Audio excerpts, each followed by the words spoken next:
To round out this section, we're going to introduce the extreme value theorem. The extreme value theorem states the following. Given a function f that is continuous on a closed interval from a to b, f will attain both an absolute maximum value and an absolute minimum value on the given interval. So what this is telling us is, assuming that I have a closed interval from a to b, which means that the value of the function will be defined at both ends, the function will attain both a maximum value as well as a minimum value within the given interval.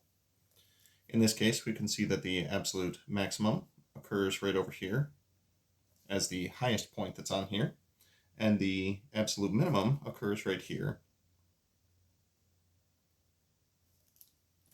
Now, first question to pose is, why does it have to be a continuous function, and why does it have to be a closed interval? Well, in the event that the interval is open, a very easy counterexample takes place in the form of a straight line segment with open circles at either end. So this is using the open interval from a to b. Now, normally we would expect the absolute maximum and absolute minimum would be at the two endpoints of the interval, but the function actually doesn't attain either of those values. So because it doesn't attain, we can get infinitesimally close to it, but we can't actually touch that particular value. Additionally, the function has to be continuous because if it contains something like an asymptote in the interval for a discontinuity, then most definitely we will never attain a maximum or a minimum value. Now this also goes because there could potentially be discontinuities that end in an open circle, similar to what we saw over here for this function. So f is not continuous. And then I don't suppose it really matters where I put the a value and the b value, as long as it actually contains that discontinuity. Now, the two different kinds of points where we can find an extreme value occurring will be at either an endpoint of the interval or at a point like this. Now, you'll notice that because we were dealing with a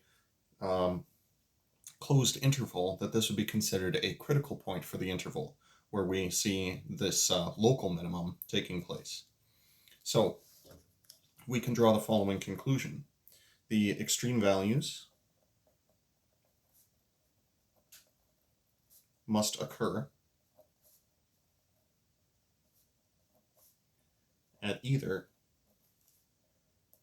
an endpoint, that is to say at x equals a or x equals b, the two endpoints for the interval, or at a critical point,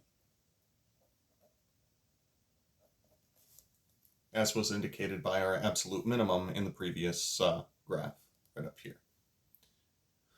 So what that does for us is it gives us an outline of, given a continuous function and a closed interval, how do I actually find the extreme values? So given a continuous function,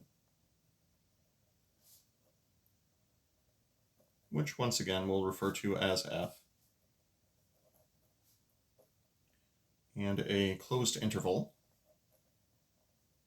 which once again we will refer to as the closed interval from a to b, how do I find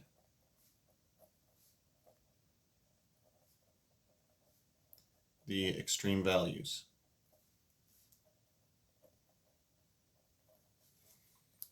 So here's going to be my recommendation for how you accomplish this. So first thing is going to be make a table.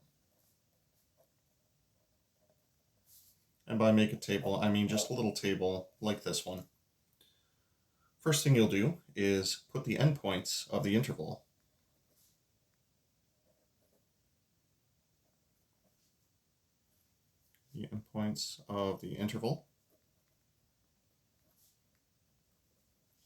into the table. So let's start out by looking something like this. After we put the endpoints into the table, we're going to find all critical points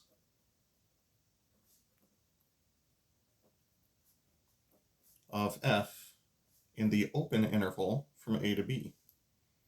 Now, the reason that we're using the open interval from a to b is because a and b are already in the table. We don't need to list them multiple times within the table if we don't need to.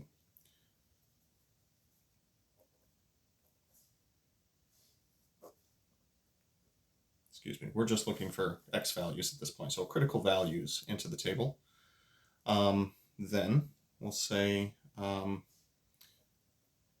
put these critical values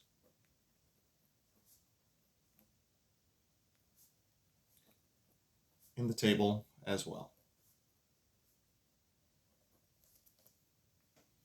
So critical values, don't know why, but they frequently get referred to as C. Maybe there's one of them, maybe there's two of them, maybe there's a few of them, but regardless, list them all in the table. Then you're going to find all corresponding y values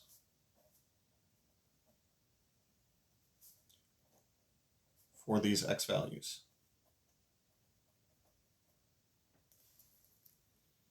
So find all corresponding y values for these x values. That is to say, take all these and plug them into the function and see what you get. F of C1, f of C2, good stuff like that. After you get all of those y values, there will be a bunch of them to compare. Whichever one is the largest, so largest y value, that is going to be your absolute maximum. And then the smallest y value,